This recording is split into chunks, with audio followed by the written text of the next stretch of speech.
Hi, welcome to St. Stephen's Episcopal and today's edition of Take 5. We're so glad you're here.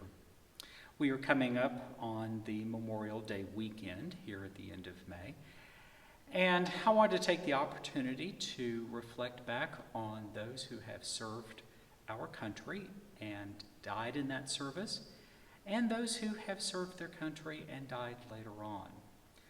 My father was one of those. He enlisted in the Army at the end of World War II and saw service in Germany during the Battle of the Bulge. He never really talked much about that. Very little really that we ever knew. It was not something he dwelled on or talked about or shared. It just kind of was part of his life that was just there. What I did know was that he was a records keeper assigned to the general. He always was pretty close to the front lines because that's where the records were kept.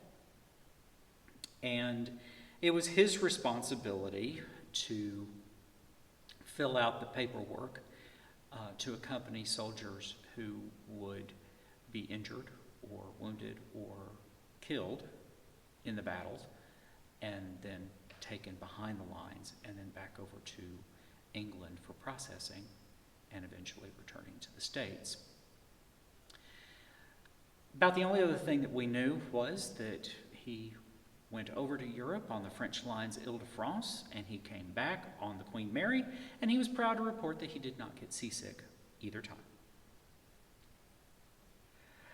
I think my experience with my father is probably pretty typical of a lot of your experiences with veterans from that period.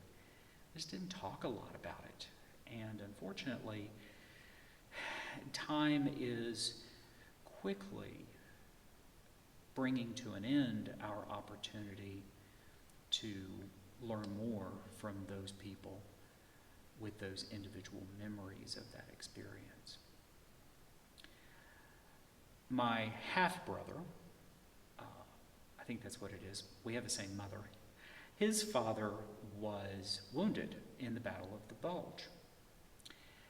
And my father died a couple years ago, and a couple years prior to that, my brother and his wife were going to a cruise in the Mediterranean that ended in Italy. And then they were driving into Germany so that my brother could kind of see the area in the Ardennes where his father would have been wounded and then return home. In that conversation with my father started opening up. And, it's kind of weird, the whole 6 degrees of separation. My father was saying that because of the situation in the Battle of the Bulge, they were quickly being surrounded, and things were very fluid. It was him and one other person that did the record keeping, and the other person was directed to be sure that security was kept so that records didn't fall into enemy hands, and that it was my father who continued to process all of the paperwork for those who were wounded and killed. So the likelihood that my father would have filled out all of the paperwork for my half-brother's father is very high. Going through all of the paperwork that my brother got from my mother that she received from the Army after her first husband died, there's no indication of any of that. But there's also not a lot of signatures from that period that would have verified that my father processed the paperwork. It's really just the ranking officer's signature at the time, not the paper person, the person who filled out the forms. I'm glad we had that opportunity to hear from my father a little bit about what he did and what was going on at that time. So much of that history is being lost, and I hope that more people have the opportunity to give veterans from that period of time an opportunity to speak out, to reflect on what happened and what they experienced. It's important for our history, and it's important for our knowledge of what went on at that time. And it's important for our memory of them. Thank you to all of our service veterans. Thank you to all of our current service people. Thank you for your service. And thank you for your commitment and sacrifice.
And that is take 5 for today. We're so glad you joined us. We're here every Thursday morning, 10 a.m. Our videos are posted to YouTube and Facebook. See you soon.